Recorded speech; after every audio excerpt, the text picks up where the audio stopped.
Every life has a soundtrack. Join me as we invite guests to share their journey through music, one song at a time. 10 moments, 10 memories. I'm your host, Sean, and welcome to 10 Tracks.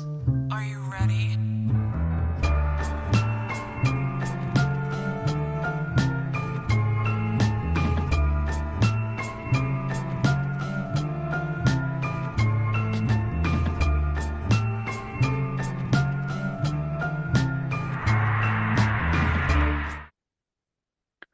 Welcome to 10 Tracks. My guest today is Victoria Skoglund, aka Viic Woods. She's a Swedish musician and visual artist. Victoria's been present in the alternative music sphere for nearly 2 decades with her band Audrey, Mire, and No Favours. This is her debut EP, The Water Between Us. It's the first new music under her solo moniker, Viic Woods. Victoria, welcome to 10 Tracks. Thank you so much. Where are you in the world? I'm in Gothenburg, Sweden, so at the very west coast of Sweden. Yeah. And did you grow up on this part of Sweden? Yeah, I grew up just an hour north of Gothenburg on an island called Orust. So, and then I've been traveling, but also living on different places in Sweden before. So I landed in Gothenburg again 4 years ago. Yeah. Yeah. So you've been playing music for quite some time now. And have you always been singing and guitar, or guitar was your first instrument, or what did you start with?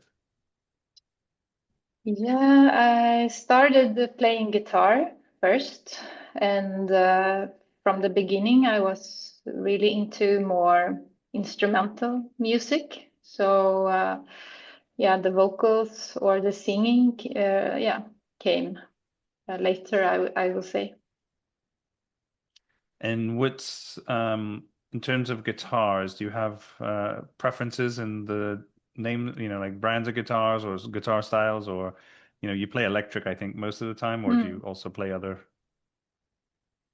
Yeah, I played different guitar brands in the beginning. I think I started up with a Fender Stratocaster I had for a really long time.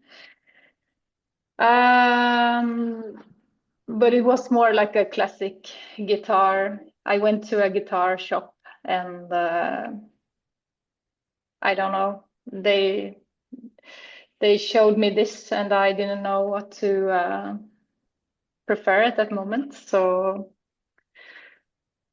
I just started to play on that, but then I moved on to different guitar brands. But now I have a Gibson, Les Paul double cutaway, but it's I had it for a really long time. I really enjoy that guitar, and I also play on a Swedish brand called Hagström, one of their guitars. So.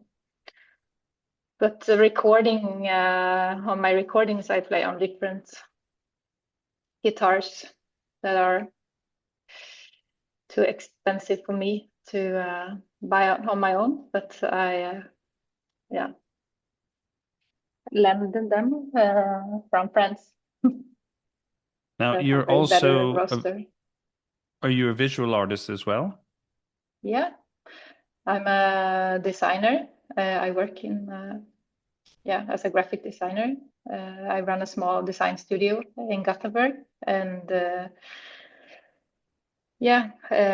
I went stepped into graphic design because of music. I was a really big fan of different artworks, and was a really interested how music could be visualized. Different genres, but also different feelings, how you can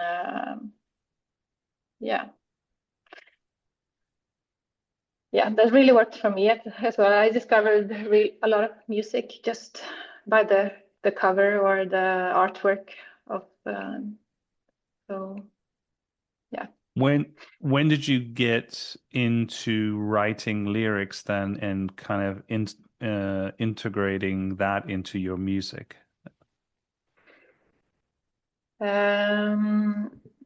It was after, I think,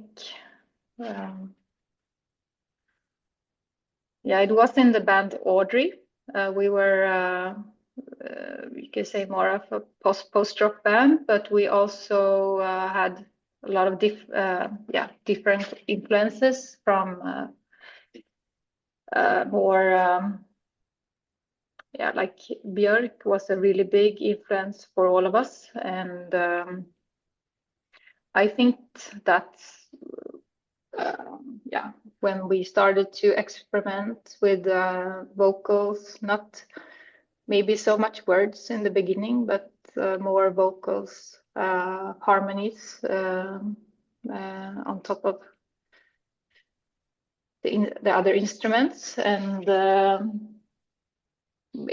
and then slowly it grow also into more words, I would say. We got more confident to do it our own way. I say, yeah. Is especially in Gothenburg, is there a big music scene there? Yeah, I would say it's a lot of like, yeah, like the music scene in Sweden are more commercial music industry, I would say, is in Stockholm, but in Gothenburg it's more like independent, smaller labels, and we have a lot of venues, and so it's a lot of more alternative music and independent. So I think it's really like a vivid place to live in. I lived here 20 years ago when we started the band Audrey also, or like the first years with Audrey, and I think a lot of good things happened uh, uh, in Gothenburg since then. So absolutely. Yeah. I mean, obviously, there's a lot of more popular bands that come out of Sweden, from ABBA, and then, from there, I think, is it Ace of Base and a few other big ones like that. But there's a band from the 90s that I really liked and I got into when I was living in London, and that was Kent. Yeah. Mhm. And I really, really liked their stuff. And I think they did a lot in English, but then they also have a couple of albums, I think, in Swedish as well. But they were one of I think they're still going. I don't know for sure, or if they've stopped. No, But actually, they just stopped. They made this like large goodbye shows, I think, just a few years ago. That was really a big thing. Yeah, they have um they they were like not my biggest band I was listening to, but there were a lot of bands inspired, I think, by that era, and a lot of bands that were, similar, that I really enjoyed listening to. Yeah, but I think it's a great band, and there are really good songs. They made a really good songs, absolutely, and they, of course, like top Swedish bands, or yeah. yeah. Well, let's jump into your first track. Yeah, This is from 1971 and Peebles with yeah, Trouble, Heartaches, and Sadness. yeah. It's a wonderful song. Yeah. And for me, this song is, if I should pick one song from my childhood, this is it. Um, we had a lot of different music in my family or house growing up. It was a lot of like Swedish folk music, pop, and a lot of American soul music. And it was because my mother, she lived in LA in the 60s and 70s and moved back like 1980 to Sweden. And yeah, I could easily pick like a Motown classic. It was a lot of soul music in yeah, from her side. What I can say, but this song by Anne, it's a beautiful, I think, like drive in the songwriting and like the story that I appreciate a lot. Yeah, she presents what is like wrong in the first verse, and that yeah, she made up that she makes it clear like not to accept it. So the conversation goes on to solutions during the song. So it's that's what I think stuck me. Or you say it's a beautiful song. You can listen. I mean, I can just listen to it and think it's a beautiful song, but also digging into the to the text is or the words. Yeah, I think it has something to say there. I think she has an incredible voice, and I remember hearing her in the last, I don't know, 5 or so years. I wasn't familiar with her growing up, obviously, but maybe I heard her and I didn't really, because so much music is either played, when I was little, because her sound is very, like you said, that kind of very soulful, very R&B, kind of a Memphis sound. But I think I wasn't that familiar with her stuff deeply until the last few years. That I must have been a playlist or something that was picked by off of one of the things, and so music wise, and got it, and I was like, this is pretty good, and I really liked checked out some of her other stuff, and I think it was probably off of the same album that this one is. So that's Yeah, really yeah, um, yeah, yeah, exactly. And I also like the how the music just keeps going, like the instruments keeps just going, and her vocals on top of that is just she is uh yeah, it's the timing is so beautiful. The vocals are really inspiring. Yeah. So would you say that your upbringing might be a little bit non-traditional for Sweden, especially Gothenburg area, because of your mother living in California and maybe being influenced by a lot of California bands and music and American culture at the time? I mean, now I think everything is pretty open, so Yeah. you can get influenced by anything no matter where you are, but Yeah, especially for I would say like soul music and R&B. She was working at Motown at that when she lived there. So we had a lot of like soul music and in our home, and I think that was I didn't see that at my friends in my friends' records, but I no. think it's like the interesting mix of yeah my mother's background and my father's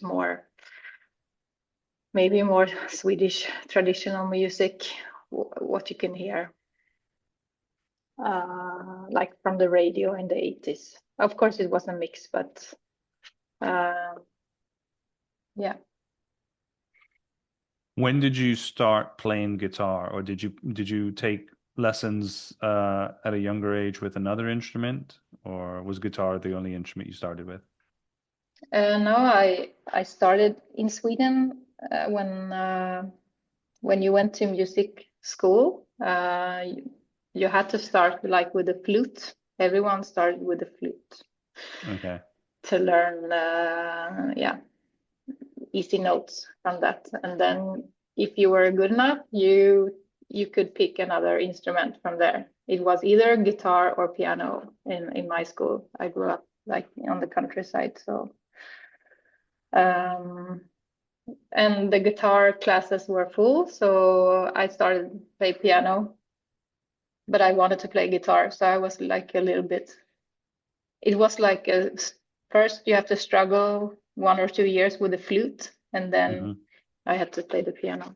So I was a little bit pissed, but and then eventually I started to play guitar a little bit, but I'm not classical. I don't have a classical knowledge, I would say. I just play on emotions and build it from there. When I listened to some of your songs from Vic Woods, I did actually hear some of the band Audrey as well. So I did check out some songs from there. But with Vic Woods, I it noticed it very much kind of that melodic sound in your guitar. Very similar. I would say it has. I would if I was picking bands that I like, that probably it's interest me from your sound. Um, and say I'm saying this with in like positive, so don't take it as criticism. Yeah, Um, sure. like the Cocteau Twins, they're kind of layers of guitar sounds. I would say that had, to me, some sort of influence. I think there's possibly some other bands from the 80s that might have, had that, and then some from the 90s that I think had some layers in there as well elsewhere. Maybe even Lush a little bit. But I think it has a lot of, like, you could be on 4AD records. Your sound Ah, kind of fits in a way that, no, thank you. I would love kind of to. in Yeah. their genre of Yeah. artist, and like kind of, I hope that's a good thing, but Yeah, it's a really good thing. Thank you. Yeah, it's a favorite label. They have a lot of music that I love and that inspired me a lot. yeah. Yeah. Let's jump into track Mhm. two. Yeah. This is from Lauryn Hill. Her first, I think this is her first solo album after the Mm. Fuji she did. And the song is Everything is Everything. Yeah. Another classic song. Yeah, when I first heard the song, I was stunned by the attitude, I think, in her, in her voice, the storytelling and the language of dealing with injustice and beauty, I think in the same song was something really strong for me. And I think also the production of different layers of like samplings, of voices, and like parallel conversations that also moves you outside the songs, outside the song. I mean, uh, there is a part, when this happens. I think it was a really super interesting for me when I heard it the first time. I think it's like the simplicity and the self-evident words. Everything is everything was and still is really inspiring for me. It's a really strong song, and I think one of the first songs I heard, like with a female singer, like singing that way with so much confidence. Yeah, really stuck me, I think. She has a Yeah. really great voice. And I mean, I was not a huge fan of the Fugees, but I loved that they took, Killing Me Softly and kind of made a rendition of that, which I thought was really interesting.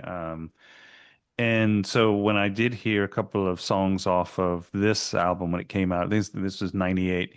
So it must have been around that time, or 99, I might have heard it. And I remember listening to it and really liking, because it took some of the same components from the Fugees, but her voice is really special and kind of unique.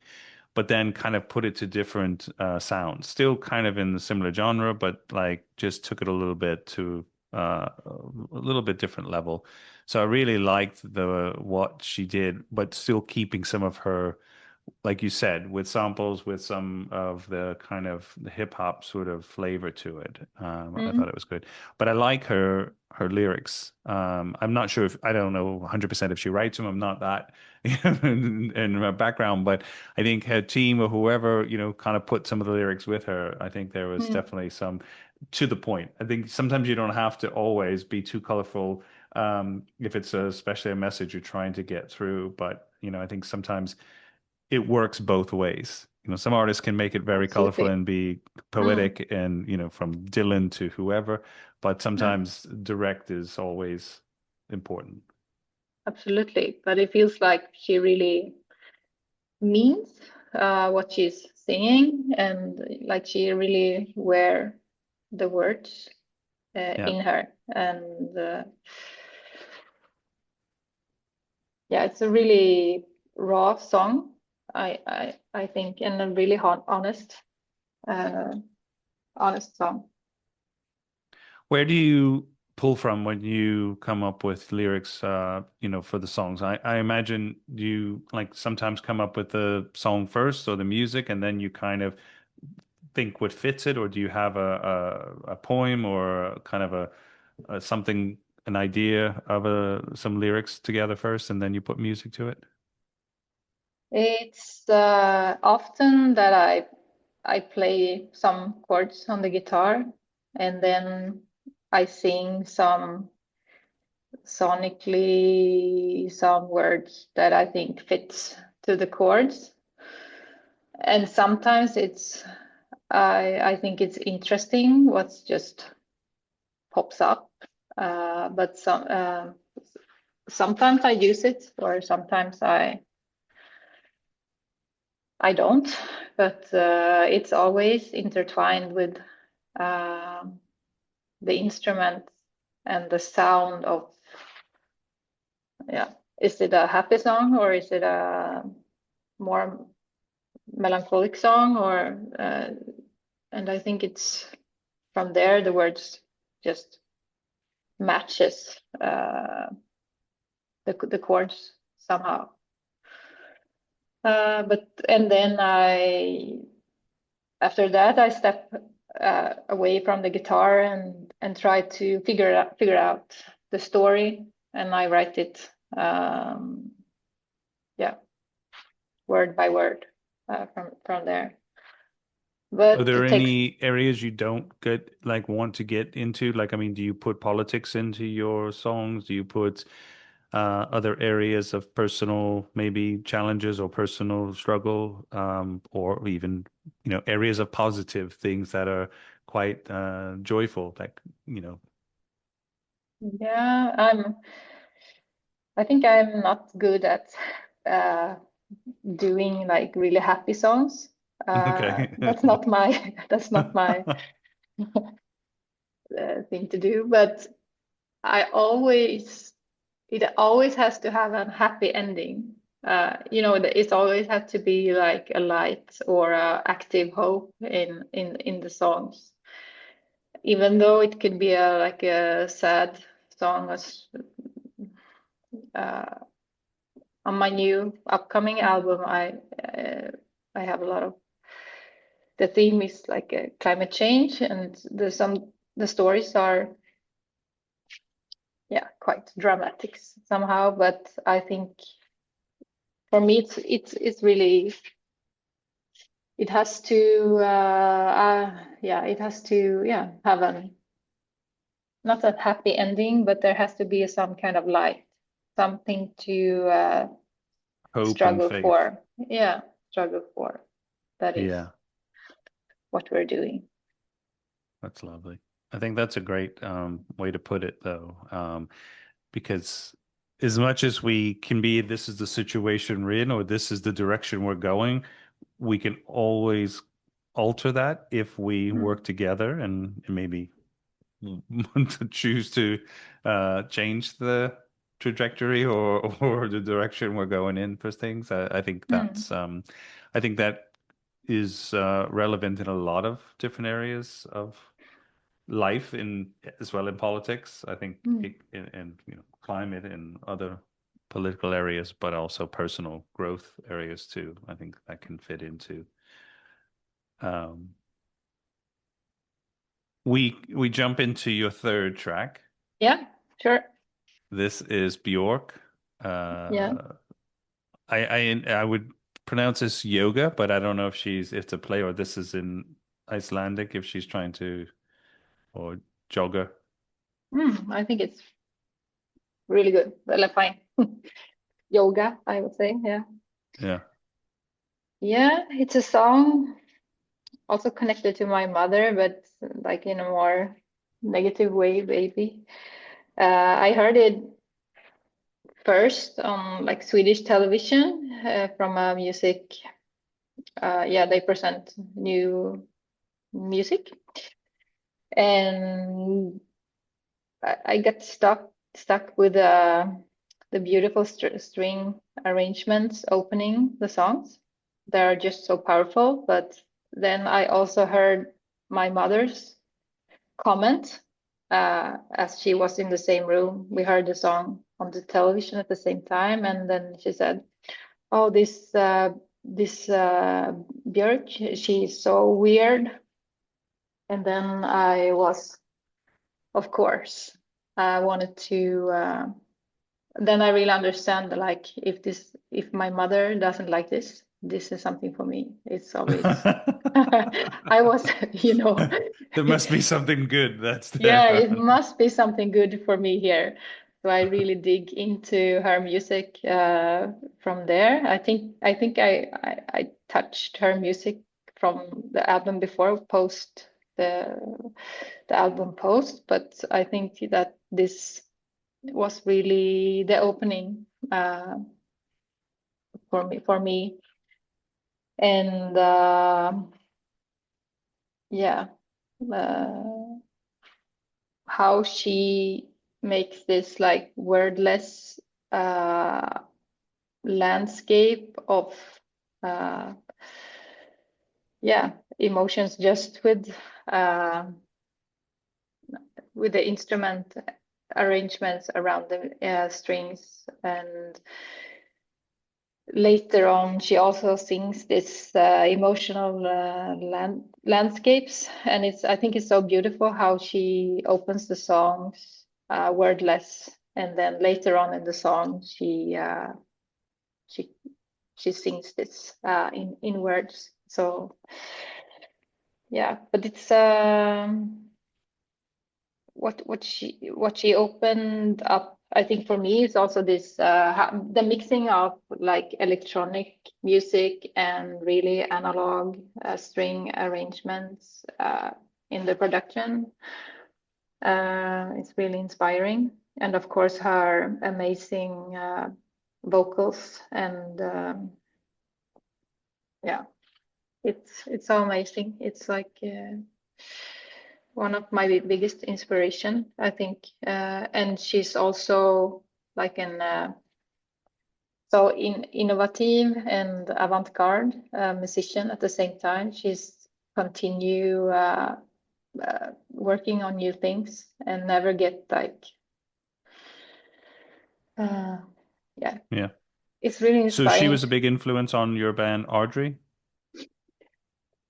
Yeah, I mean musically, may as I mean we don't, of course, he's so fantastic. Uh, we don't. You can hear we're not sounding the same, but I think just this, like the force of um, energy and in the music and the confidence also, uh, yeah, uh, it gave us so much inspiration. I will say, and then the output was something else, but yeah.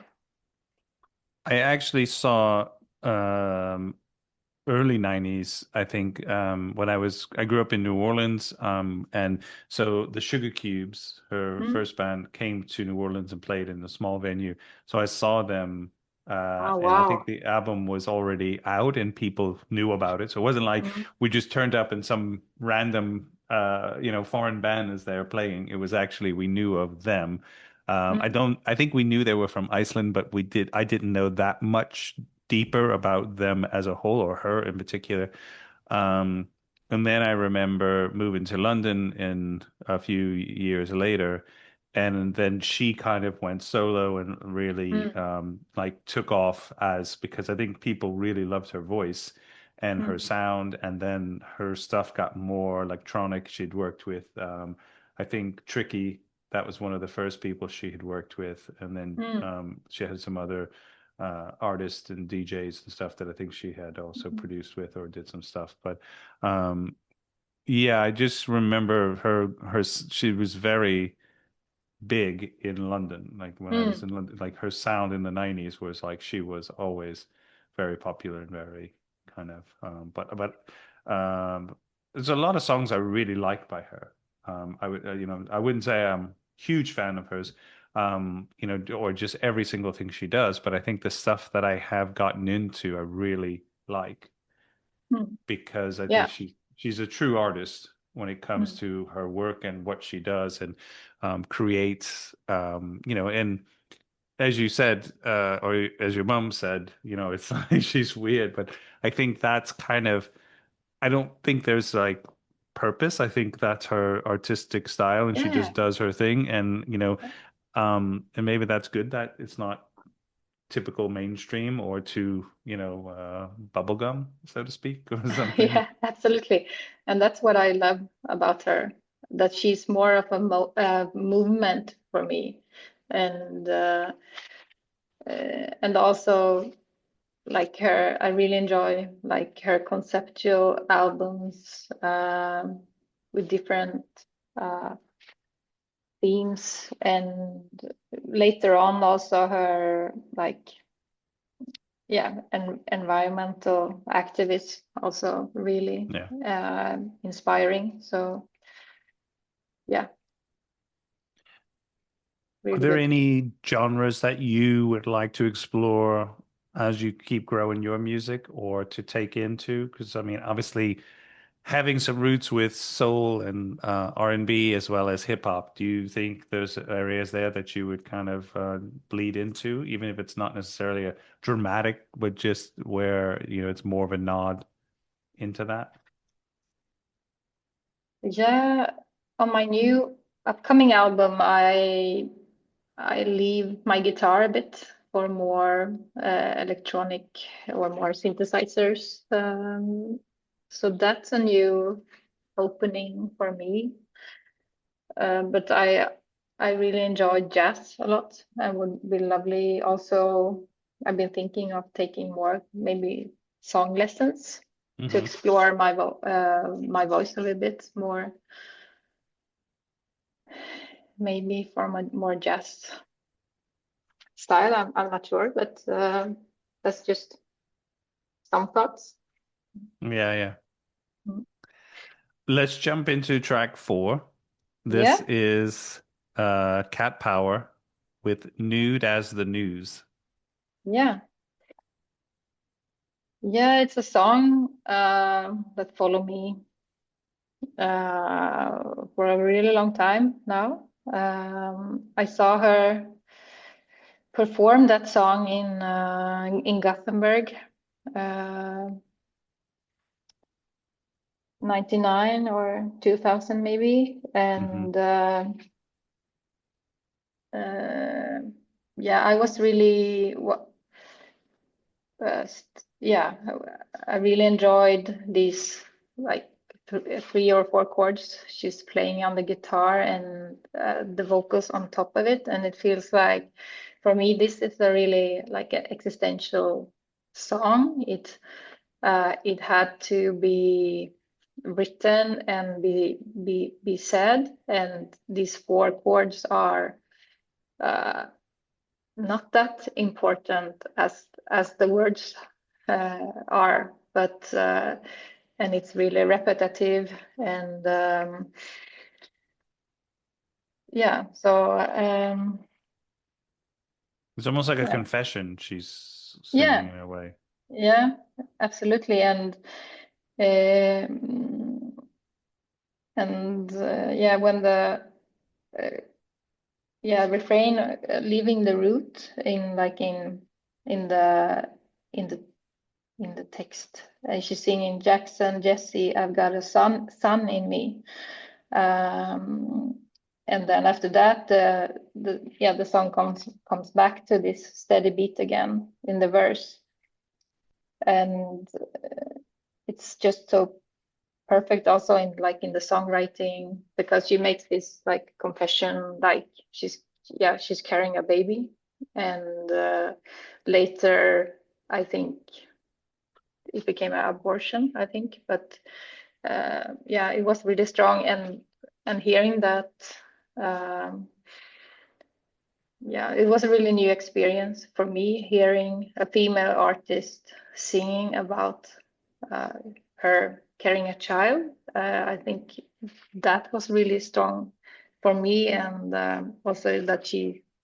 continuing playing after that also. But yeah, it's an important feminine story on carrying a child, and later then abortion, of course.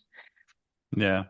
I was not familiar with this album because I do know quite a bit of her stuff and listen to, and I know some of it tends to be a little bit more slow and not necessarily just melodic, but I feel like it's got this kind of sound, her sound, which you kind of know when she's on and when it's her voice coming in. It's quite unique. And so when I heard this after, I had to sort of check to see which song this was because I wasn't familiar with it. But then I could hear her voice in there. But it is so much raw and just maybe a little bit more honest in this kind of, and as you say, the chords, is might be a little bit simpler, but that's probably part of the point that she was trying to get at with the message. And I think it was before she was signed to a bigger label. I'm not, I have to fact check this, but it feels, yeah, like I said in the beginning, really existential, and that she's yeah, making this song because it needed to come out this way, and later on she has a more struggle, to make songs from her own. She had more, what you say, demands on her to deliver songs or entertain or whatever. Whatever comes next for her, but this feels like it's before a turning point for her. I mean, looking at some of your picks, there's quite a few. I mean, obviously, female singers, female artists, are a big inspiration. Do you, as connecting with them or to see from their perspective, I think that kind of has channeled a lot of your songs. Yeah, absolutely. It's a huge inspiration, and there's a lot of other artists and bands that didn't. There are more than these 10 tracks, of course, that are important for me, but yeah, it holds another perspective, from the female side, what they are singing about, and have a different story to tell. They're in different eras of time, also what they are struggling with, or different situations. So I think it's really important, and it was really and still is really important to hear their voices. And yeah. I mean, I was very much inspired from some early 60s or maybe even late 50s, 60s, you know, female artists, even girl bands, so to speak, which is interesting because it's looking back at it now, it seems like that was the way in the music industry for women to really be artists, and they had to be in a band with other women, they not just standing necessarily on their own. And I'm not generalizing, because there's obviously lots of artists who did, if you especially look at blues or soul, like Billie Holiday, Ella Fitzgerald, Nina Simone. I think as we got into rock or into kind of the more Motown sound, they tended to be these groups, Yeah. men and women. So it was, but I think once they broke away from that and you really got to hear these artists come alive, especially the female artists, there was so much power and so much strength in their voice and what they sang. And still times when I guess somebody like Cat Power can sing about abortion now, but for artists back in the 60s, it was probably a lot harder for a woman to speak her mind and to speak as freely as she can or could. I don't know, Yeah. maybe it's Yeah. almost could, can say things today. But Absolutely. And I will say they made our privilege that we have now, they made that fight uh, before, and they made it possible for us. Uh, yeah, for me to sing about different things today. They opened the doors on so many levels. So yeah, that I think that's also why it's important to highlight.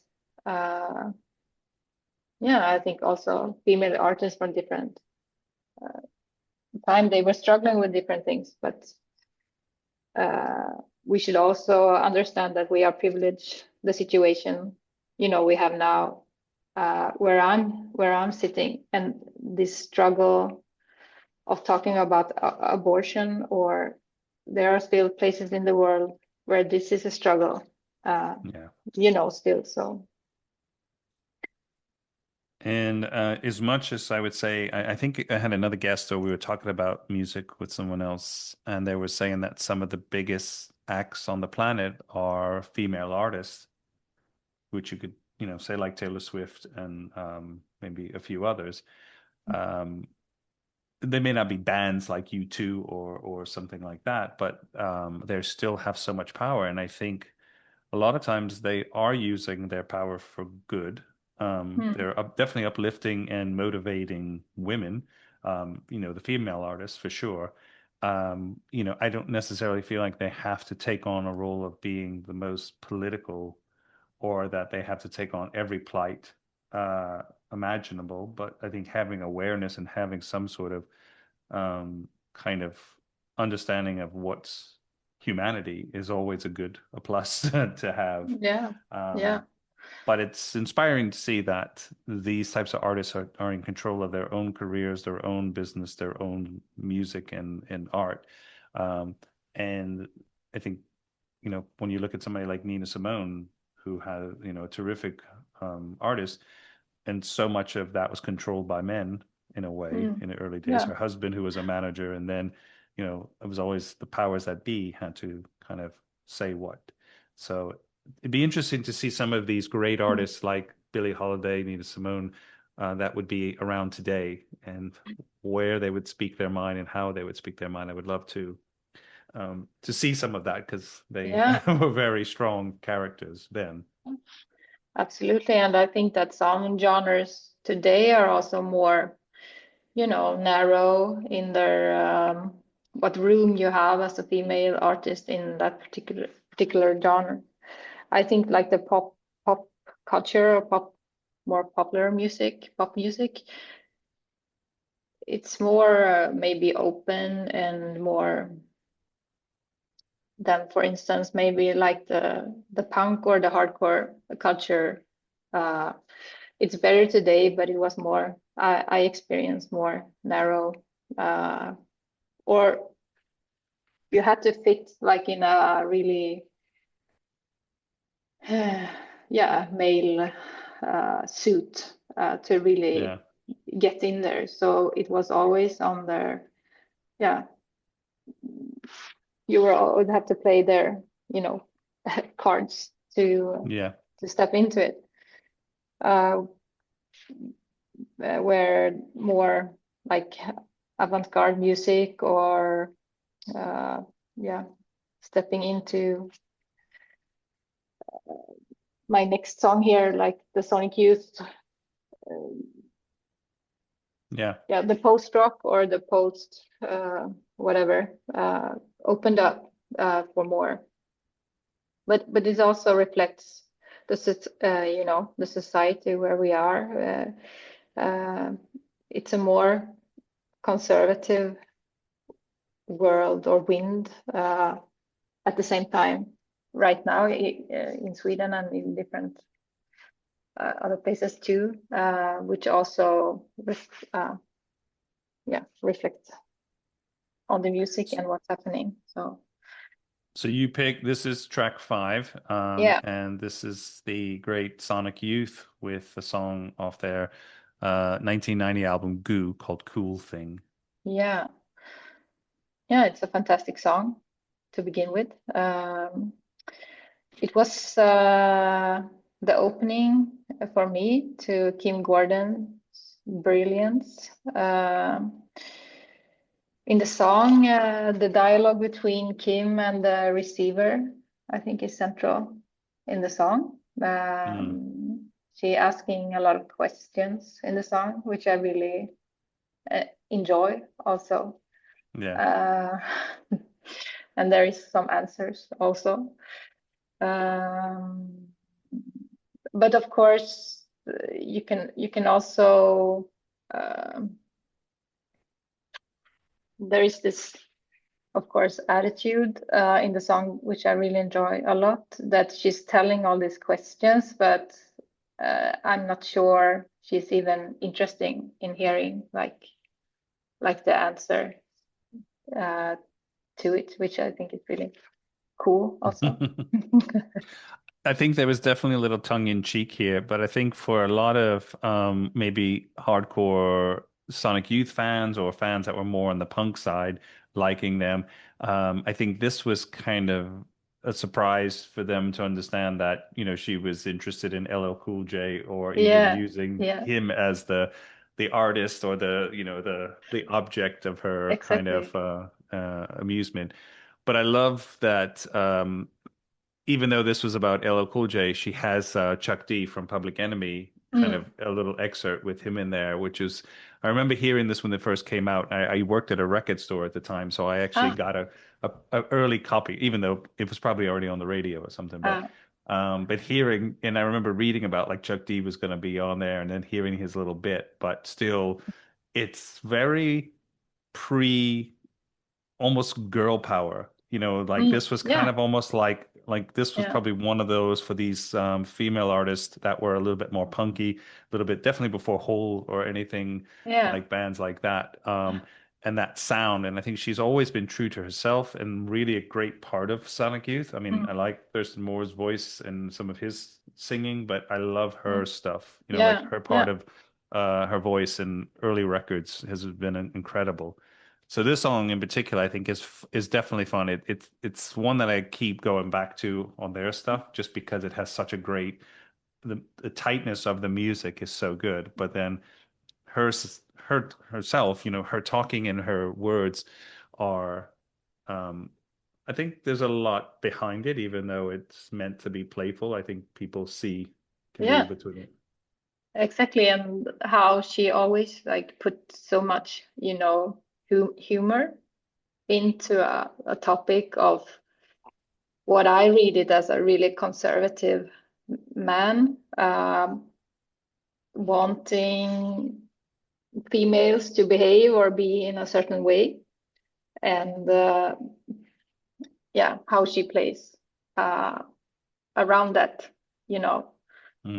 subject is really brilliant, I would say. And also hearing her talk, how she mix between like talking and singing, and not being fixed with, does this like come out great or does this sound great? It's more of a storytelling or more power to it. Than she don't wants to please anyone in this. It's just art and the way she wants this like piece to be communicated. It's she doesn't she don't care at all, I think, about the receiver, like the listener to it.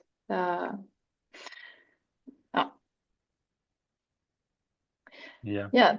So yeah, I can stop. It would be great to get some new music from her. I don't know if she's been doing too much. I was trying to check, to hear if there's any new stuff from her, but I think it's been a little bit light in terms of stuff. And it's just sad because I think she still probably could have a lot to say and, would Yeah. be good to get her on. Absolutely. She actually released a new record last year, The Collective, it's called. And she did a tour in Europe. She played here in Gothenburg. It was really good, really, really good. If you Was have the this chance. like a soundtrack Solo. that she did, or this is just her solo stuff? Because I thought I saw a Yeah. soundtrack that came out or something a few years ago. Okay. Yeah. Now this is her solo music, and it's also connecting back to more the hip hop reference here. Uh-huh. She's working. I don't remember the name, but she's working with a producer who plays with her words a lot, and a lot of stuff on her own has been more really avant-garde. So it's like it's yeah. The Yeah. song Okay. the song format is not there anymore, but in this yeah, it she got back to more structure or whatever. But it was really nice, really powerful seeing her live again. Let's jump to track 6. This is PJ Harvey with The Hmm? Glorious Land. Yeah. Yeah, it's this song by PJ Harvey telling stories of war, loss, and colonial heritage. Heavy subjects in a package of tunes, but with that we can still, grasp. Mhm. Uh, when there is a sampled march fanfare in the song that makes the song a little bit ironic, I would say. What I enjoy with this song is that she's playing with different feelings and really contrasting heavy words on a lighter, soundscape. Mhm. What it's interesting because PJ Harvey, I've heard about her. I guess she's from the mid 90s. I think I don't know exactly when she came out, but I'd always hear about her and was like around in songs and she was super popular. But if for some reason I never really got into her when she first came out. And so now it's been a lot of stuff that I'm hearing that has been either, again, on a playlist or something that I'm like, okay, I like that. Let me go back and check out more of her stuff.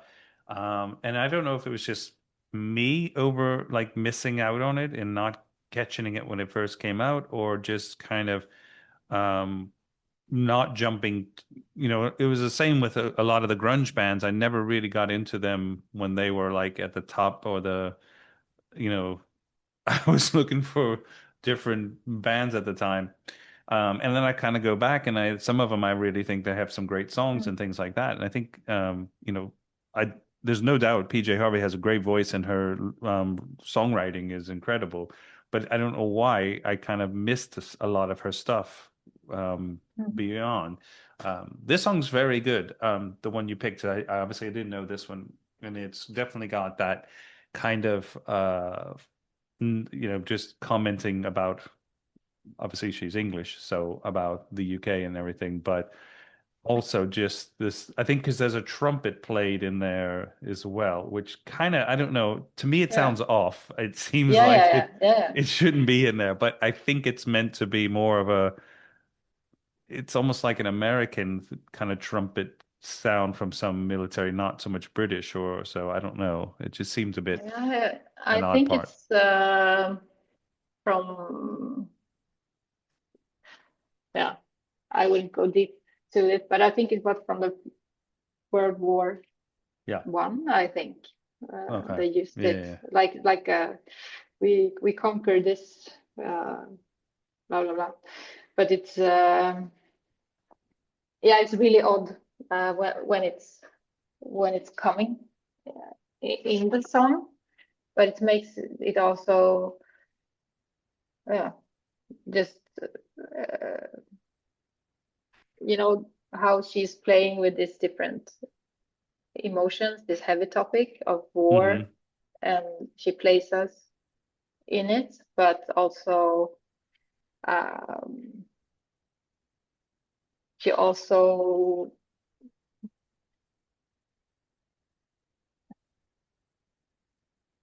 yeah somehow with the humor or uh,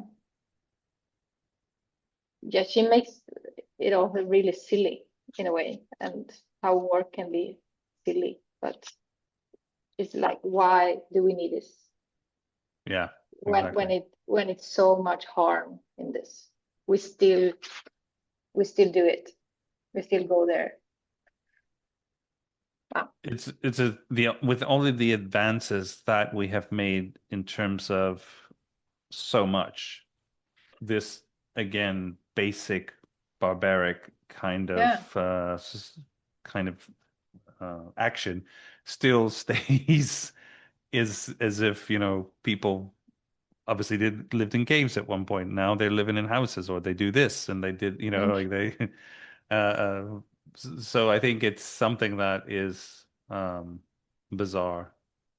Yeah, that's the word. Victoria, I wanted to ask you, with Audrey, you did tour, right? Did you go around Europe or just Sweden, or where would you? We were basically like Central Europe a lot. Mhm. Yeah, Germany, France,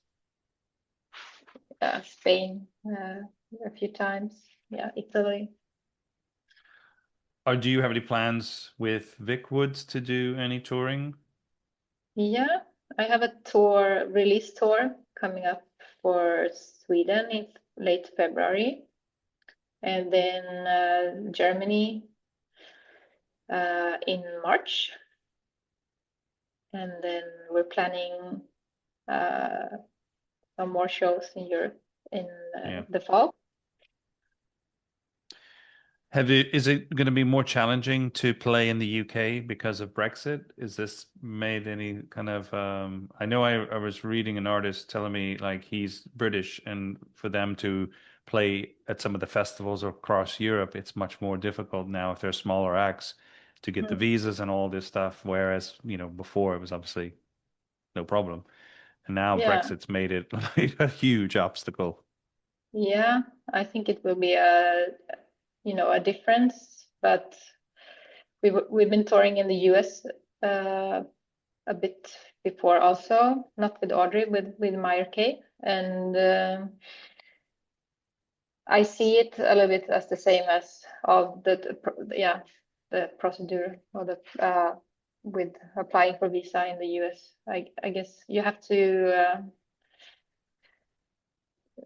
do it in advance, Yeah. and then I guess it should be no problem. I seen also this some new standards coming, and for to make it easier for musicians to go there, that there are this samples how to do this in an easy way. People Is post there it. any place you want to play or would love to play?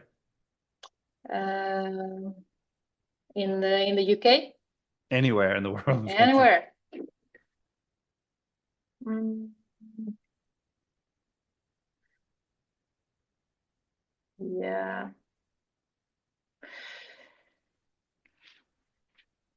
No, I I enjoy going where people are, interested to listen.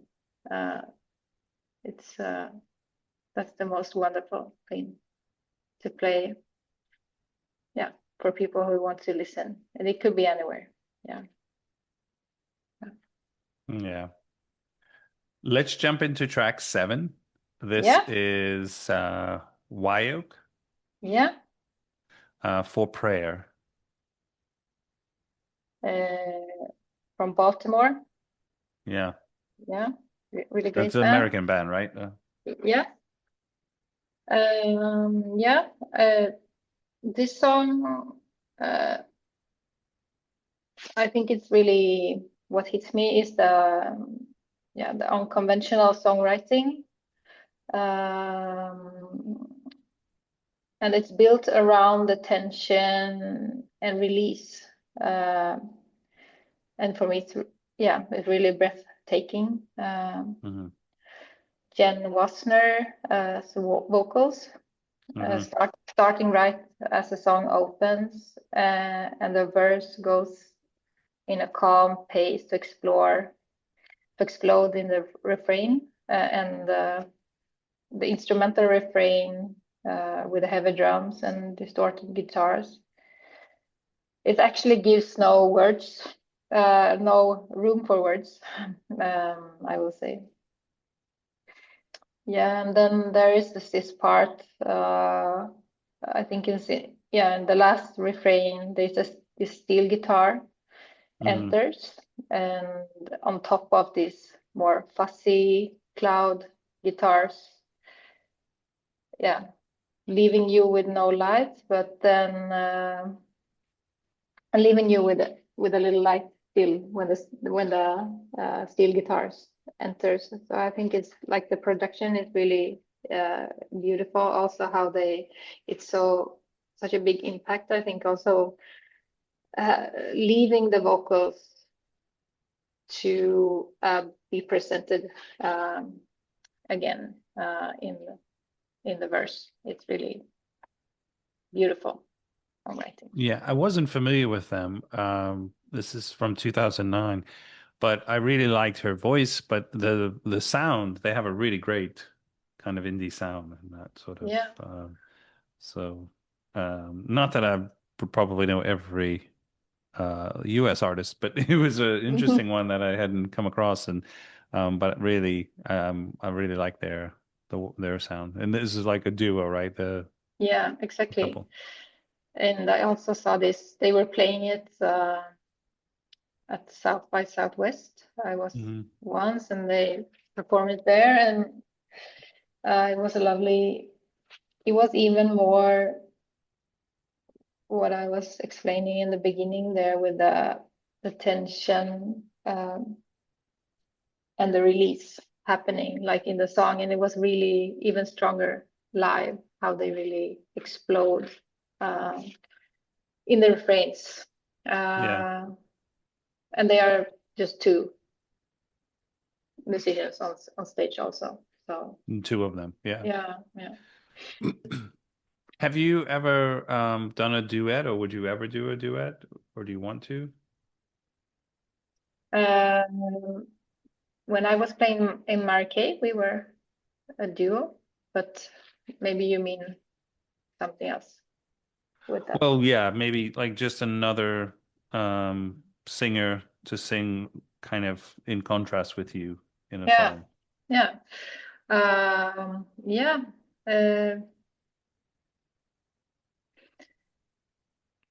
I have on my new album, there are different people singing with me, so you can say that that is happening there. But this more like call and response duo thing, we did a little bit like in Audrey, I would say as well. So Mm-hmm.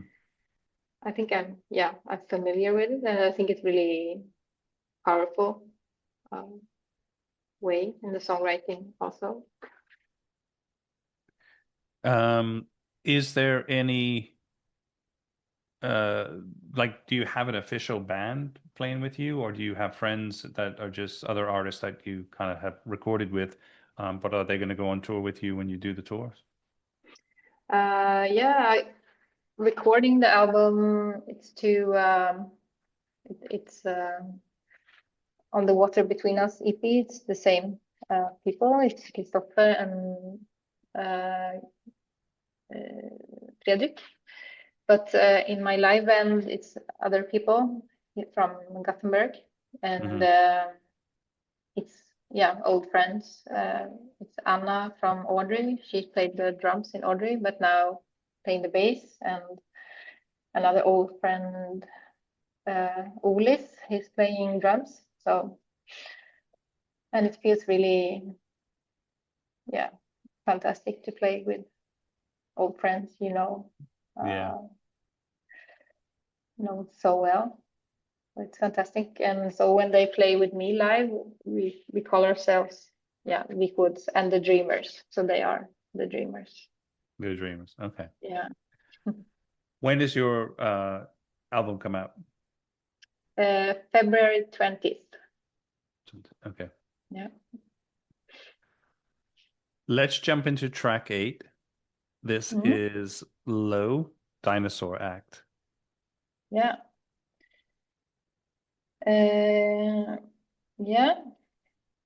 It's I got a personal story to it, but starting from the beginning, hearing Mimi Parker and Alan Farhawk's Low, the first time I was really hooked by their dynamic as a band. Their voices together are stunning.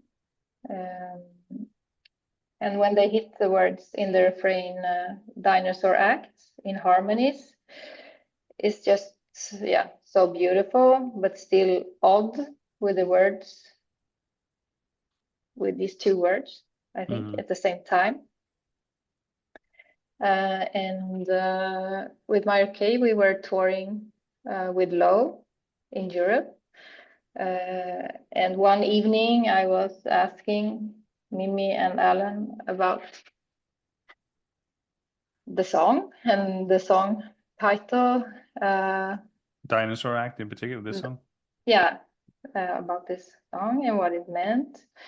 And but I didn't get a clear answer to this, more than they think it worked really good sonically together. And I think it's also beautiful that it can, stay like that. And as a listener, you're listening and you put so much of your own projections, but also imagination, what it's about, and you built up this uh, world, what it's about. And I think that's what really, their songs are beautiful, but there is always room for like reflections, I think, in their songs, for me to have my own imaginations,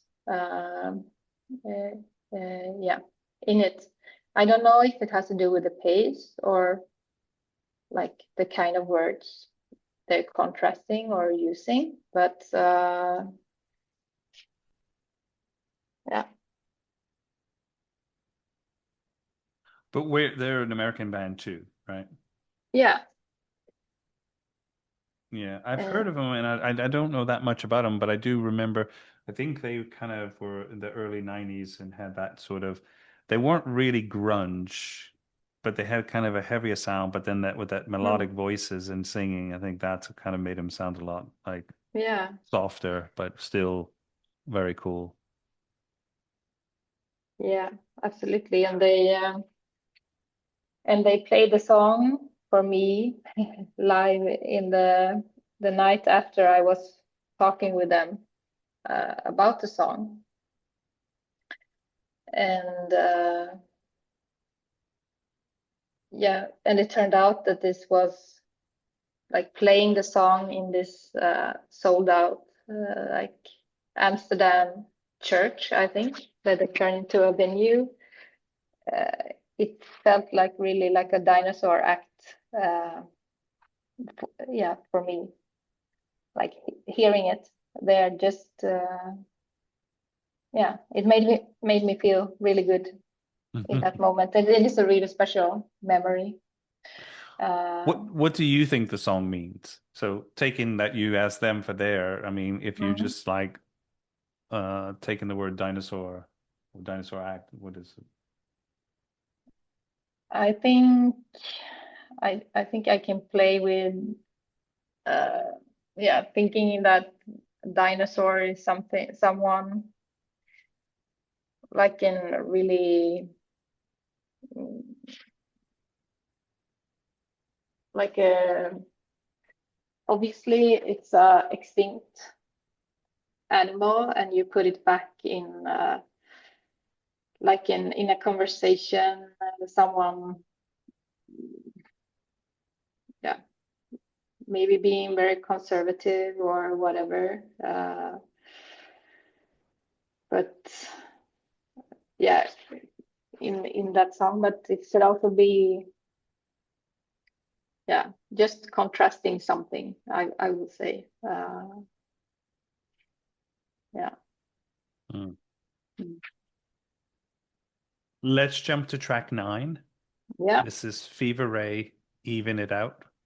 yeah, and yeah, I've been listening a lot to Karin Dreyer in previous constellations also, but Mm. yeah, she's a fantastic songwriter and producer.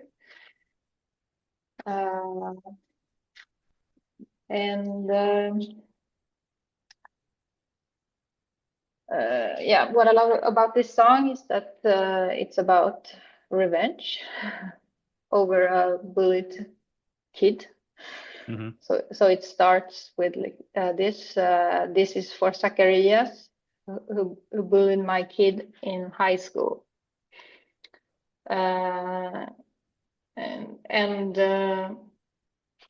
yeah, you can say it's good. It gets some justice one day, but it turns into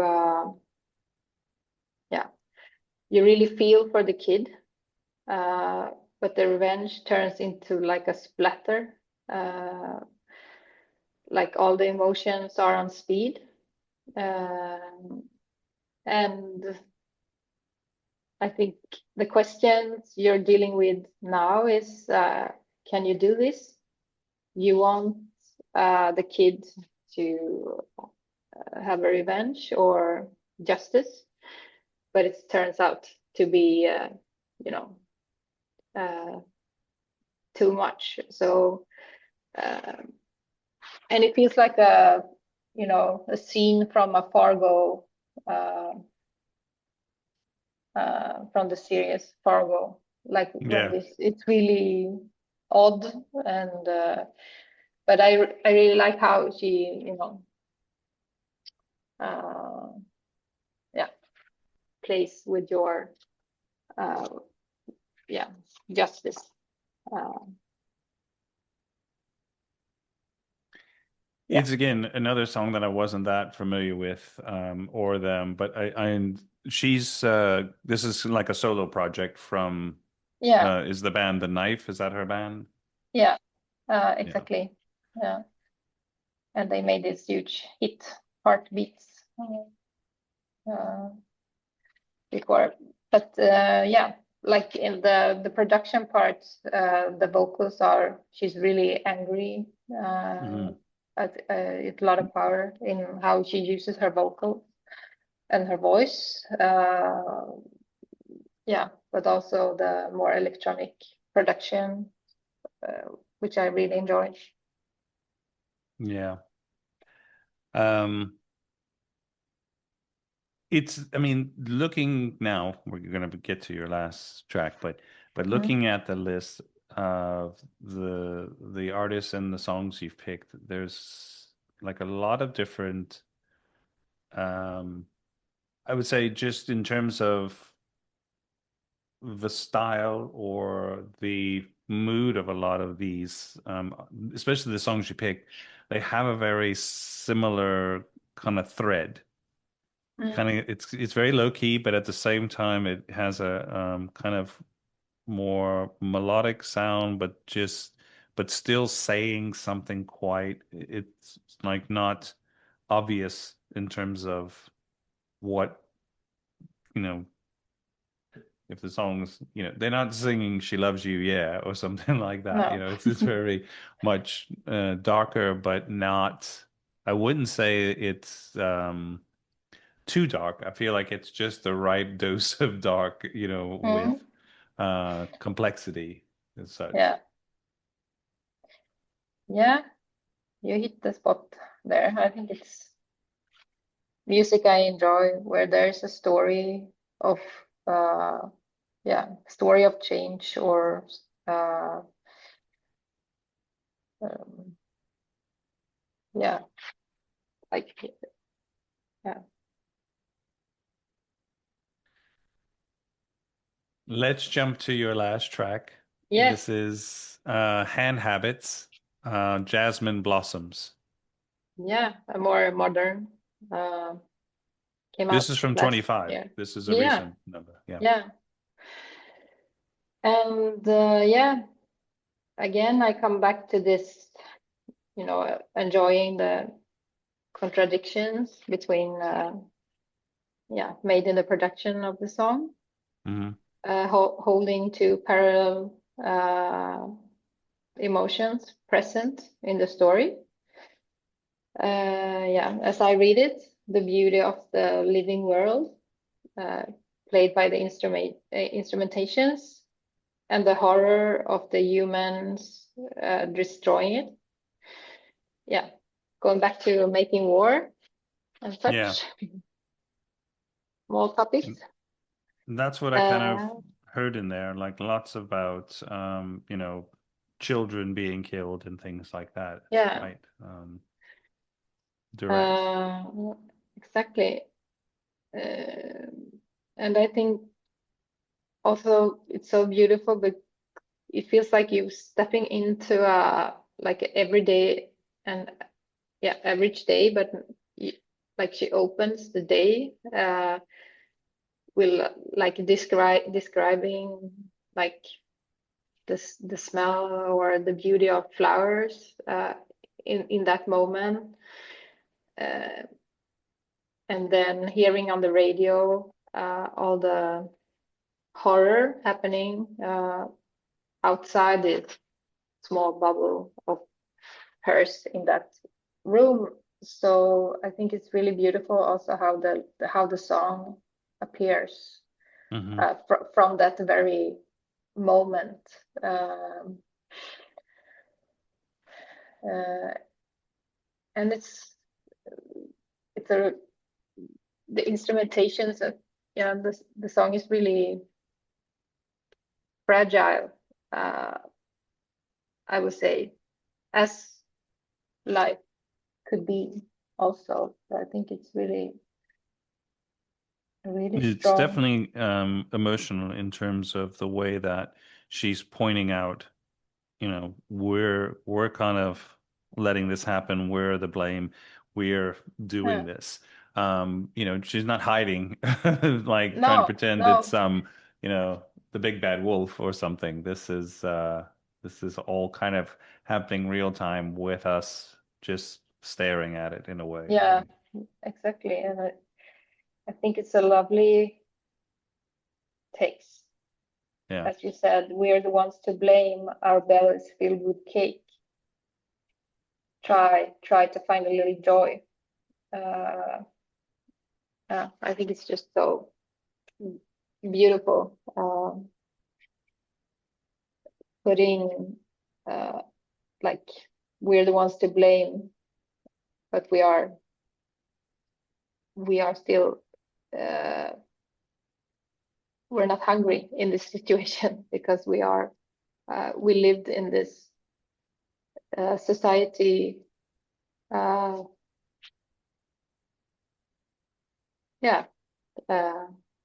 Like the Western society, Western world, where we got so much beauty, but also because of maybe someone else not having that, having the opposite from what we are having. So it's injustice in that little two lines. Yeah. Victoria, it's been so great to connect with you and to, like I said, I found you on social media, basically. I didn't, you didn't get pulled into my orbit through Tidal or one of the other platforms of, saying try this music. So I kind of saw something you posted and really liked your sound. It's been an honor to have you here sharing your songs and to give me a little insight into your musical taste, but also, kind of your influence and how you go about creating your art. But I look forward to hearing the new album that's coming out. I'm excited to see where it's going. And I think now, is Audrey on hiatus for good, or is this something that will be another project you're going to be working on, or is this just kind of, what you're focusing on at the moment for now? No, it's we not put the lid on, but it's nothing in the pipe at the moment. Taking the time out. Yeah, exactly. Yeah. Yeah. Well, thank you so much, and I look forward to the new album coming out and your tour. I think you people can find you on social media, but also on your website, Viic Woods. Yeah, exactly. VicWoods.com. And thank you so much for having me. It was a pleasure talking with you. Well, I wish you much success, and I hope the tour goes great and the new album when it's released. And when I say goodbye to everybody, I say to be kind, be humble, be love, and I wish that to you as well. Thank you so much for being here. Take care. Bye-bye.